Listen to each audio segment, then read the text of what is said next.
کوئی کہہ رہا تھا کہ اسلام کو جانا بدعت ہے، تو یہ کسی حدیث سے ثابت نہیں ہے، اس کے روزے کے حوالے سے بھی بدعت ہے، نہیں اس طرح کی بات. برسات کے موسم میں جیسے مینڈک نکلتے ہیں نا چھپے ہوئے جوڑوں سے، تالابوں سے، گندے کیچڑ سے، ایسے جب میلاد کا یا اس طرح کے پروگرام، اس طرح کے محافل کا ذکر خیر کے محافل کا جب وقت آتا ہے تو ایسے ہی کچھ ناسود لوگ، کچھ دین دشمن لوگ اور لوگوں کے ذہن خراب کرنے والے لوگ، اصل میں رب کی بارگاہ سے دھتکارے ہوئے لوگ، وہ اس طرح کے لوگوں کے ذہن خراب کرنے کے لیے اس طرح کے ڈائیں کرنا شروع کر دیتے ہیں. ایک بات آپ لوگوں سے، کچھ غلطیاں ہماری بھی، کچھ غلطی ہماری بھی. میں آپ سے بات کر رہا ہوں تو خطاب نہیں کر رہا سمجھانے کے لیے. یہ جو محافل ہے نا، یہ ذکر کی ساتھ تصویر پڑھی جاتی ہے، جیسے کہ بات خانی یہ بھی ہوتی ہے. ہمارا المیہ یہ ہے کہ اس رات کو بس جا کے صبح روزہ رکھ لیا، فرض نمازیں بھی بھول جاتے ہیں، رمضان کے روزے بھی رکھنے توفیق ہی نہیں ہوتی ہے. پھر اس طرح کے لوگوں کو ٹرن کرنے کا موقع ملتا ہے. یہ بات سمجھ آ رہی ہے؟ وہ کہتے ہیں یہ فرض نمازوں کی پابندی نہیں کرتے تو ساتھ کو جاگ لی. پھر ہمارا دوسرا المیہ یہ ہے کہ ہم سمجھتے ہیں کہ شاید سال بعد اس رات کو جاگ لیں تو سارا کام پورا. یہ بیوقوفی ہے. جاگنا دو طرح کا ہے، گناہ کے لیے یا نیکی کے لیے. یہ بات سمجھ آ رہی ہے؟ تو صرف جاگنے سے کام نہیں. نبی پاک صلی اللہ علیہ وسلم نے فرمایا قیام کرو. جاگنے کی بات تو نہیں کی. ارشاد فرمایا قیام کرو، مطلب اللہ عز و جل کا ذکر کرو، رب کی عبادت کرو. تیسری بات میں آپ سے عرض کروں کہ صرف یہی رات نہیں ہے کہ اسی رات اللہ عز و جل کی رحمت آسمان دنیا پر تشریف لاتی ہے، جو سب سے نچلا آسمان دنیا. یہ تو ہر روز اللہ عز و جل کی رحمت خاصہ آسمان دنیا، زمین کے جو پہلا آسمان ہے، یہاں پر اللہ عز و جل کی رحمت خاص آتی ہے اور پکار پکار کر کہتی ہے کہ ہے کوئی مانگنے والا اسے عطا کر. یہ تو ہر روز آتی ہے یہ رحمت خاصہ. تو آج رات کی کیا خصوصیت ہے؟ آج رات کی خصوصیت یہ ہے کہ اس رحمت خاصہ کا زیادہ حصہ ملتا ہے کیونکہ سرکار نے ارشاد فرمایا اس رات قیام کرو اور اس کے دن میں روزہ رکھو. مطلب یہ ہے کہ خاص کوئی ایسی رحمت ہے جو اس رات میں اللہ عز و جل اتارتا ہے. سبحان اللہ. خاص بات ہے. یہ تو روز بھی آتی ہے لیکن اس رات کوئی خاص بات ایسی ہے کہ سرکار دو عالم نے قبرستان میں جا کر اللہ عز و جل کا ذکر کیا، سجدہ کیا. اور پھر ایک اور چیز، جس طرح آج رات جاگے یاد رکھیے گا، گناہ سے بچنے کی نیت سے سو جاؤ اور نیکی کرنے کی نیت سے سو جانا، یہ دونوں ہی عبادت ہے. کیسے؟ ایک بندے کو پتا ہے میں رات کو جاگتا رہا تو صبح فجر کی نماز نہیں پڑھنے ہوگی، اس کا فجر کی نماز کے لیے سو جانا، اس سونے پر بھی اللہ تعالیٰ عبادت کا ثواب عطا فرمائے. اور ایک بندہ رات کو سوتا ہے اس لیے کہ میں آدھی رات کو یا رات کے کسی پہر اٹھ کر تہجد پڑھوں گا. کیا کروں گا؟ اس سونے پر بھی اللہ تعالیٰ عبادت کا ثواب عطا فرماتا ہے. انما الاعمال بالنیات، نیت پر ہے دار مدار. تو میرا کہنے کا مقصد یہ ہے کہ صرف جا کر گپے لگانا یہ ان راتوں کا، بلکہ وہ بندہ زیادہ بدبخت ہے جو ان بابرکت راتوں میں، یہ نصف شعبان کی رات، لیلۃ القدر کی رات، اسے عموماً مشہور ہے ہمارے علاقوں میں 27 شب سے کہتے ہیں، معراج کی رات، چھوٹی عید کی رات، بڑی عید کی رات، آسان لفظوں میں بتا ہو. تو ان راتوں کو جس نے زندہ کیا، قیامت کے دن اللہ اس کے دل کو زندہ رکھے گا. کیا مطلب ہے دل نہیں مرے گا جس دن لوگوں کے دل مر جائیں گے. مفہوم ہے اس حدیث کے ترجمے کا. اس کا کیا مطلب ہے کہ قیامت کے دن دل زندہ رہے گا.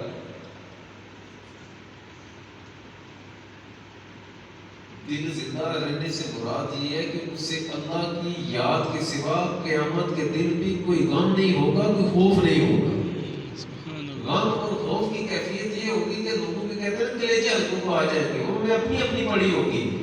لیکن جس نے ان راتوں کو زندہ رکھا, اللہ عز و جل کا ذکر کیا, رب کی یاد میں رہا, قیامت کے دن جب لوگوں کے دل مردہ ہو جائیں گے, اللہ اپنے اس ذکر کی برکت سے اس کے دل کو زندگی عطا فرمائے.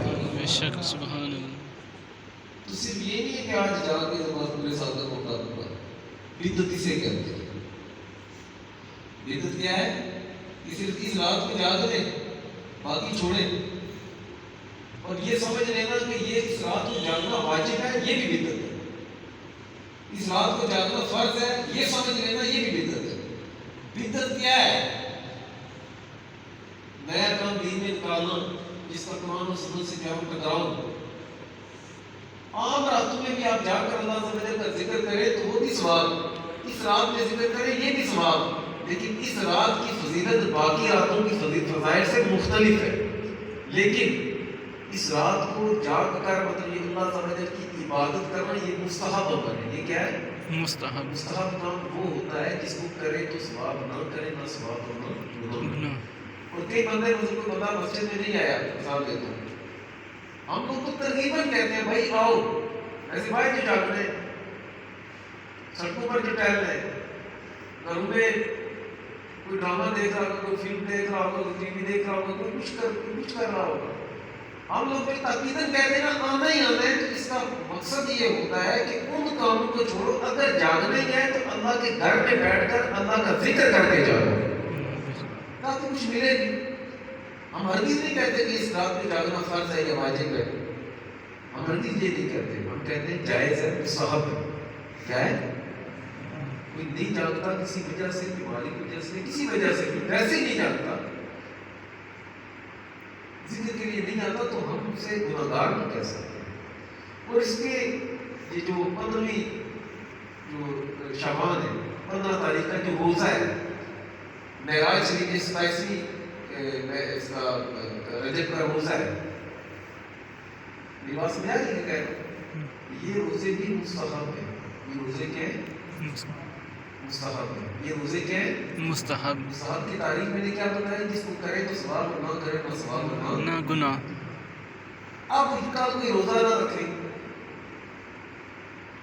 مسئلہ یہ ہے کہ ہم اس معاملے کو اتنا ایک زیادہ ہائی لائٹ کر دیتے ہیں, اتنا بڑا چڑھا دیتے ہیں. مثلا کسی نے 15ویں یہ جو 15 شعبان اس کا روزہ نہیں رکھا یا 27 رجب کا روزہ نہیں رکھا, وہ بندہ لوگوں سے کچھ باتیں پھرتا ہے. اور پھر ہمارا المیہ یہ تجھے پوچھتے تھوڑا روزہ ہے, روزہ نہیں رکھا. اللہ کے بندے مستحب ہے. جب اللہ اس کے رسول نے نہیں کہا صلی اللہ علیہ وسلم, تو ہم کون ہوتے ہیں اسے شرمندہ کرنے والے؟ اور وہ بندہ خود جو ہے نا وہ کیوں شرمندہ ہو کسی کی آنکھوں کے ساتھ آنکھیں ملاتے ہوئے؟ جب اللہ اس کے رسول نے فرض واجب قرار نہیں دیا تو اپنے آپ پر لازم کر دینا. یہی یہود کرتے تھے, یہ نصارہ کرتے تھے. کیا تھا ان کے لیے؟ اللہ سے وجہ نے مثال دیتا ہوں. اللہ نے مثال کے طور پر سمجھانے کے لیے بات کر رہا ہوں. کار صبح سے شام تک جو جیسے ہماری ٹائمنگ ہے روزے کی, تو اس طرح روزہ رکھو. مثال دیتا ہوں. تو انہوں نے کہا نہیں, ہم نے مغرب کے ٹائم نہیں کھولنا, ہم نے عشاء کے ٹائم کھولنا. ہم نے عشاء کے ٹائم کھولنا. انہوں نے اپنے آپ پر سختی کی, پھر اللہ سمجھ رہے پھر اوپر اور سختی کی. سمجھ رہے کہ ان کا 24 گھنٹوں کا روزہ ہو گیا. اور روزے بھی تقریباً 3 ماہ کے تھے. روایات مختلف ہے اس حوالے سے. ایک کے بجائے کتنے مہینے کے تھے؟ 3 مہینے. نبی پاک صلی اللہ علیہ وسلم نے ارشاد فرمایا یہود و نصارہ, یا یہود کے بارے میں یا نصارہ کے بارے میں کثرت سوال کی وجہ سے ہلاک ہو گئے. وجہ کیا تھی؟ وہ مکھی بیٹھے تو کیا دونوں لازم ہے اس کی گندگی لگ جائے. یعنی کہتے ہیں نا پہلی نے پھینکے پچھوں, اب پہاڑی کون سمجھ آتی ہے نا. اس طرح کے کام. میرا کہنے کا مقصد یہ ہے جب شریعت نے یہ فرض واجب قرار نہیں دیے تو پھر ایک دوسرے سے منہ چھپانے کا مقصد کوئی رکھ رہا ہے تو اللہ اس کو اجر بھی عطا فرمائے اور اس کا صدقہ ہمیں بھی رکھنے کی توفیق عطا فرمائے. کوئی جاگ رہا ہے اللہ کا ذکر کر رہا ہے اللہ کو قبول کرے. کوئی سو رہا ہے نماز فجر نماز عشاء قضا نہیں کر رہا یہ نمازیں نہیں چھوڑ رہا اس کے سونے پر بھی اللہ عبادت کا ثواب عطا کر رہا ہے. یہ بات سمجھ آ رہی ہے؟ ایک اور چیز یہاں پر کتنے ایسے ہو بغیر معذرت کے جو آتش بازی کر کے آئے. میں آگے تو کسی جگہ بیٹھا ہوتا ہے بات چل رہی تھی پرارتھنا کرنے کی آواز آ رہی تھی. میں نے کہا اب یہی لوگ گھروں سے اٹھے کے خوشی کریں گے جاگنا تو ہے نا جا کر مسجد کے ساتھ تصویر پڑھیں گے. چلے یہ بھی اللہ کا کرم ہے کہ اللہ اپنے گھر آنے کی توفیق عطا کر رہا ہے. لیکن جو کر گئے آ رہے ہیں توبہ کی نیت سے گناہ کرنا یہ بڑا جرم ہے. توبہ کر لیں گے یہ تو اللہ کے ساتھ مذاق کرنے والی بات ہے. صلاۃ التسبیح نفل ہے نفل نماز ہے. کیا ہے یہ؟ میں آپ کے دل سے اس کی اہمیت ختم نہیں کر رہا لیکن جو اللہ اس کے رسول صلی اللہ علیہ وسلم نے ہمیں جو دین دیا ہے نا دین میں سختی کوئی نہیں ہے. دین میں سختی عبادات وغیرہ کے معاملات میں سختی نہیں ہے. جہاں پر ہے وہاں پر ہے. اٹے کٹے کے لیے ہے کہ یہ کام کرو نمازیں 5 فرض ہے جس میں کھڑے ہونے کی صلاحیت ہے وہ کھڑے ہو کر پڑھنا لازم ہے. اس کے لیے سختی تو اس کے لیے ہوتی ہے نا کہ اگر وہ بیمار ہے کھڑا نہیں ہو سکتا ہم کہیں نہیں کھڑے ہو کر پڑھ نہیں سکتی ہے. ایک بندہ تندرست ہے روزہ رکھ سکتا ہے اس پر کیا سختی ہے؟ سختی تو تب ہوتی جب یہ ہوتا کہ بندہ روزہ ہی نہیں رکھ سکتا اور ہم اسے کہیں کہ روزہ رکھ. سختی تو یہ ہوئی نہیں. میری بات سمجھ آ رہی ہے؟ تو میرا کہنے کا مقصد یہ ہے کہ صلاۃ التسبیح نفل عبادت ہے. کیا یہ اب نفل عبادت کے لیے آپ دیکھیے 10 بجے ہوگی کوئی جماعت کتنے بجے ہوگی کتنے بجے ہوگی 10 بجے. ہاں یہ دیکھیں نفل نماز کے لیے کتنی دیر جاگ کر یہاں پر آئے ہیں نا ابھی اور بھی آئے گی اہتمام کے ساتھ آئے. نفل نماز کے لیے 10 بجے تک انتظار کر سکتے ہیں. عشاء کی نماز تو 8:15 بجے ہوتی ہے وہ بھی کل سے اسٹارٹ ہوتی ہے. یہ بدعت ہے. فرض نماز کے لیے حاضری نہ دینا اور نفلوں کو فرائض پر ترجیح دینا یہ بدعت ہے. میری بات سمجھ آ رہی ہے؟ بے شک. کس کو سمجھے؟ یہ جو ٹان کرتے ہیں نا وہ ہمارے انہیں کرتوتوں کی وجہ سے کرتے ہیں انہیں معاملات کی وجہ سے کرتے ہیں. پھر اس کے بعد آج مجھے کتنے لوگوں نے پوچھا جی یہ 7 پتروں نہ ہونا جی 11 نہ ہونا. یہ بات مجھے ایک کیا بنی انہوں نے والی کہہ رہے تھے سارے نہ علم آئیں اللہ تعالیٰ دا 11 نہ ہونا. اتنی فکر. ابھی کہیں ایسے بھی ہوں گے جنہوں نے عشاء کی جماعت سے جو رہ گئے ہوں گے اس وجہ سے رہے ہوں گے کہ وہ غسل کر رہے تھے. یہ ہے کوئی ہوگا بیچ میں ضرور کوئی ہوگا.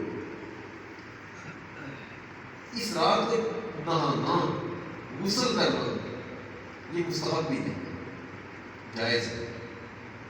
اور یہ جو پتوں والا معاملہ ہے نا پتوں سے بیری کے پتوں سے غسل کرنے والا معاملہ یہ بزرگوں کے تجربات میں سے ہے. یہ حدیث میں نہیں ہے. بزرگوں کے تجربات میں سے ہے کہ اگر کوئی بندہ اس رات میں یہ کام کرے تو سارا سال جادو کے اثر سے محفوظ رہے گا. اور ہمیں بزرگوں کی نکلی بات پر یقین ہے. انہوں نے کہہ دیا تو یہ کام ہوگا انشاءاللہ. ہاں عبادت کے لیے غسل کرنا اللہ کے گھر میں آنے کی نیت سے غسل کرنا عبادت کی غرض سے کہ عبادت کرنی ہے تو میں نئے کپڑے پہنوں گا صاف ستھرا ہو کر خوشبو لگا کر جسم صاف کر کے مسجد جاؤں اس نہ کا ثواب ہے. اور میری بات سمجھ آ رہی کہہ رہے ہیں تو بعض بندے فرد واجب کی پورے اہتمام کے غسل نہ کی طرح مری جیسے کوئی گناہ ہو جیسے کوئی حرکت رہی جیسے اللہ کے بندوں وہ ایک جائز کام کرتے کرتے عشاء کی جماعت چھوڑ دیں. یہ بدعت ہے. یہ جو ٹاؤ کرتے ہیں نا وہ یہی انہی باتوں کو پکڑتے ہیں ہماری. پھر اس کے بعد قبرستان میں جانا، قبرستان میں جانا بعض صورتوں میں جائز ہے اور بعض صورتوں میں مستحب ہے. یہ دو جملے میں نے استعمال. کچھ صورتیں ایسی جس میں جواز ہے، میرے تھوڑے کے لیے جائے تو جواز ہی ہے. سنت پر عمل کرتے ہوئے جائے تو پھر اللہ ثواب عطا فرمائے گا. لیکن اس وقت یہ جو کرتے کیا ہے یہ حرامگی ہوتی ہے. عورتیں بھی جا رہی ہیں کہ مرد بھی جا رہے ہیں، بے پردگی کے ساتھ عورتیں بھی، مردوں عورتوں کا اختلاط ہے کہ بھابھی روزہ میں ڈالے تو کیا کریں. ہم کہہ سکتے ہیں کہ عورتوں اور مردوں کا اختلاط ہے، وہاں پر اکٹھی ہوں عورتیں اور مرد. ہم کہہ سکتے ہیں جائز ہے، نہیں جائز. میں ان کی تائید نہیں کر رہا، میں اپنی سنیت بیان کر رہا ہوں کہ ہمارے بزرگوں نے منع کیا ہے کہ عورتیں قبرستان نہ جائیں، اور جنہوں نے اجازت بھی دی ہے تو انہوں نے شرائط رکھی ہے. جب سرکار دو عالم صلی اللہ علیہ وسلم نے ارشاد فرمایا کہ میری مسجد میں، مسجد نبوی شریف سے فرمایا، میری مسجد میں نماز پڑھنے سے بہتر ہے کہ عورت گھر کی کوٹھڑی میں نماز ادا کرے یا گھر میں نماز ادا کرے. تو کیا نبی پاک صلی اللہ علیہ وسلم کو نہیں پتا تھا کہ میری مسجد میں نماز پڑھے تو اللہ 50,000 نمازوں کا ثواب عطا فرمائے گا. روایتیں اور نہیں ہے سمجھ 50,000 نمازوں کا ثواب عطا فرماتا ہے. لیکن اس سے بھی زیادہ ثواب عورت کو گھر کے پردے میں اللہ سمجھے ثواب ایک نماز کا ثواب عطا فرما رہا ہے. جب سرکار نے فرمایا عبادت تو وہی ہے نا جو اللہ اس کے رسول کی سے راضی ہے. بے شک. میری بات سمجھ آ رہی ہے؟ تو قبرستان جائے وہاں پر جا کر کیا کرتے ہیں؟ کہا عورتوں مردوں کا اختلاط ہوتا ہے، یہ دوسرے کے ٹائی ٹائی کرنے والے شور ہو جائے تو کیا کریں؟ ہماری غلطیاں ہیں نا ان معاملات میں، یہ جو بتا رہا ہوں میں آپ کو. پھر اس کے بعد پیرا شہازی رحمۃ اللہ علیہ کے عرس ہوتا ہے 14 شوال. کب ہوتا ہے؟ 14 شب 14 شوال. آپ کا عرس مبارک ہوتا ہے. آپ اللہ کی کامل ولی تھے، نائب غوث اعظم خطہ کشمیر رضی اللہ تعالیٰ عنہ. اس خطے میں بات سن کر جانا، 2-4 منٹ بس کے ساتھ اس میں لیٹ ہوگی تو کیا ہو جائے گا؟ کیا وہ تمہیں آ جائے گا؟ باتیں سن کر جانا. ان کا عرس ہوتا ہے. عرس کا کیا مطلب ہے؟ آپ کیا سمجھتے ہیں کہ ڈھول بازے بجانے کا نام عرس ہے، جلسوں کی سوٹیں لگانے کا نام عرس ہے، یہ لنگر تقسیم کرنے کا نام عرس ہے، گھنگرو ڈال کر وہ کنجری کی طرح ناچنے کا نام عرس ہے؟ یہ عرس تو نہیں. عرس یہ ہے کہ بزرگوں کے ایصال ثواب کے لیے پڑھا جائے، پڑھایا جائے اور ان کے درجات کی بلندی کے لیے دعا کی جائے. بے شک. میری بات سمجھ آ رہی ہے نا؟ جی. یہ دیگوں کا نام عرس نہیں ہے. بولے ڈرتے کہ یہ ڈالیوں کا نام عرس نہیں ہے. یہ گھنگرو ڈال کر ناچنے کا نام عرس نہیں ہے. عرس نام ہے دعا کا، میلے کا نام عرس نہیں ہے.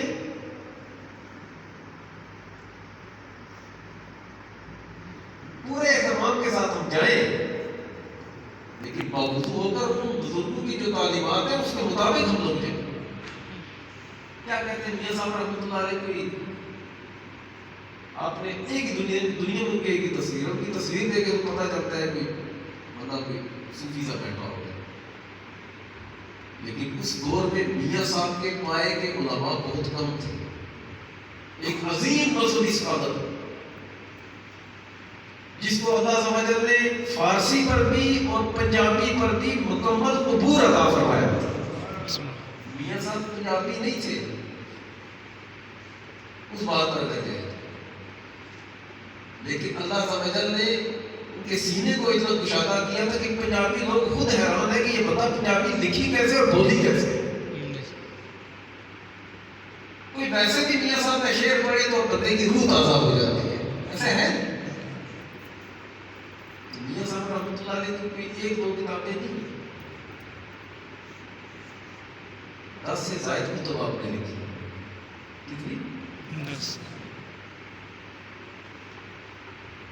آپ کی کسی آپ کی جو بکس ہیں ان میں سے کسی میں یہ نہیں لکھا کہ یہاں پر آ کر دماغ ڈالو، ڈالی چڑھاؤ، گھنگرو ڈالو، لٹے رکھ کر ناچو، چوگے ڈال کر ناچو، کسی کتاب میں نہیں لکھا کہ تب جا کر پیرا شاہ غازی رحمۃ اللہ علیہ راضی ہوں گے، کہیں نہیں لکھا ہو، کہیں ایک کتاب میں کوئی اگر کہے نا ویسے 1,00,000 روپے نقد انعام کسی ایک بک میں بھی یہ چیز لکھی. تو ان بزرگوں کے ساتھ محبت ہماری ہے کہ ہم ان کے نقش قدم پر چلیں، ان کی تعلیمات پر عمل کریں اور ان کے لیے ہم دعائیں مغفرت اور بلندی درجات کی دعا کریں. میری بات سمجھ آ رہی ہے؟ جی یہ ٹاؤن ٹاؤن کرتے ہیں نا، یہ ہماری انہی باتوں کو لیتے ہیں. پھر اس کے بعد ہمارا ایک اور مسئلہ، یہ بات میری توجہ سے سنو، میں نہیں کہتا تھوڑا سا آپ جائیں ضرور جائیں، لیکن بات کرتے ہیں کہ ہم 15 شعبان کو یعنی 15 رات کو قبرستان میں جانا مستحب ہے. 15 رات تو شروع ہوئی ہے مغرب کے بعد. اگر اس بات پر جائیں تو ایسے پہلے بھی چلے کہ کون سا برا کیا، پھر وہاں پر جب 15 شعبان کی جو رات ہے یہ تو مغرب سے سٹارٹ ہوئی ہے،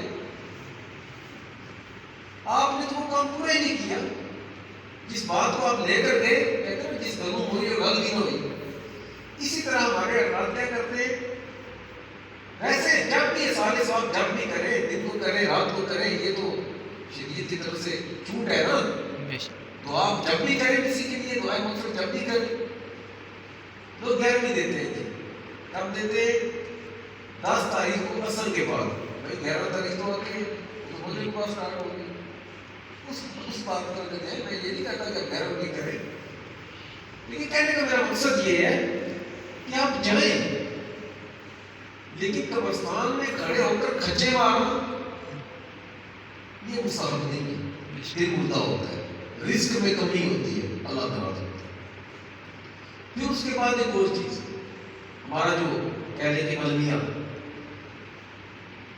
رات کو عبادت کے لیے، میں اسی لیے صلاۃ و تسبیح جو ہے نا یہ کبھی آپ نے نہیں دیکھا ہوگا، بہت کم. اس 22ویں شب کو شاید بھی کہیں جا کر 11 بجے 11:30 12 بجے تسبیح ہوتی ہے صلاۃ و تسبیح. ویسے مسجد میں نے کبھی یہ رات 2 بجے 1 بجے تسبیح والا کھا تھا، یہ کبھی ہاں لوگ جاگ رہے ہوں مسجد میں موجود ہوں اعتکاف کے دوران وہ کر دوں. ویسے میں صلاۃ و تسبیح اگر رکھوں بھی تو زیادہ میں نے 9:30 ٹائم رکھا ہوا تھا. یہ جب رات میں مجھے کہا علی بھائی نے بھی کہا کہ آپ 10 بجے ٹائم کر دیں، میں نے مجبوراً 10 بجے کیا. اب کتنے ہیں جنہوں نے عشاء کی نماز پائی جماعت نہیں پڑھی؟ کوئی غسل کے چکر میں لگا ہوا تھا، کوئی شاید قبرستان گیا ہوا. ظاہر ہے رات ہے تو شب برات ہے تو ان کی ضرورت ہے ہی. لیکن ہم ایک جماعت جو جس میں جائز ہے اس کے پورے اہتمام کے ساتھ آئے. یہ باتیں جب وہ پکڑتے ہیں تو وہ ٹان ٹان کرتے ہیں اور پھر آپ لوگ اپنے مولویوں کا سر کھاتے ہیں. یہ بات ہے نا؟ کتنے میسیج آتے ہیں کہ ایک تو ثابت ہے، ایک تو ثابت ہے. وہ خدا کے بندو جو آپ سے سوال کر رہا ہے اس سے پوچھیں کہ بدعت کیسے ہے.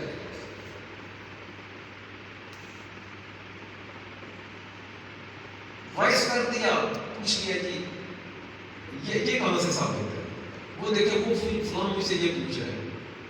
میرا کہنے کا مقصد یہ ہے خود بھی تو مطالعہ کرنا پر ہے نا. صرف مولوی نے کرنا پڑا ہوئے بتائیں نا. جس نے کلمہ پڑھا ہوا ہے وہ سرکار کی امت کا مبلغ ہے اور اس پر لازم ہے کہ حال کے مطابق جس طرح کی وہ ٹائم سے گزر رہا ہے، جن معاملات سے وہ گزر رہا ہے، اس کے مطابق وہ علم بھی حاصل کرے. تو میرا کہنے کا مقصد یہ ہے کہ یہ جو ہم اس طرح کے یہ پھر اس کے بعد ایک اور چیز، قبرستانوں میں جاتے ہیں اور بتی جو لگاتے ہیں قبروں پر ٹھوکتے ہیں، ٹھوک چراغ جلاتے ہیں. قبر صاحب یاد رکھیے گا، سننا پوری ذمہ داری سے کہہ رہا ہوں، قبرستان جو جاتے ہیں وہاں پر جا کر یہ جو چراغ جلاتے ہیں دن کو، دن کو یہ جو چراغ جلاتے ہیں، رات کو بھی چراغ جلانے کی تب اجازت ہے قبرستان میں کہ اگر کوئی وہاں پر بیٹھ کر پڑھائی کر رہا ہے یا کوئی مسافروں کے لیے آسانی کے لیے کہ ان کو رستے کا پتہ چل جائے تب جائز ہے. قبروں پر جا کر جو ہے وہ 50,000 کا پتھر لگوا دیتا ہوں،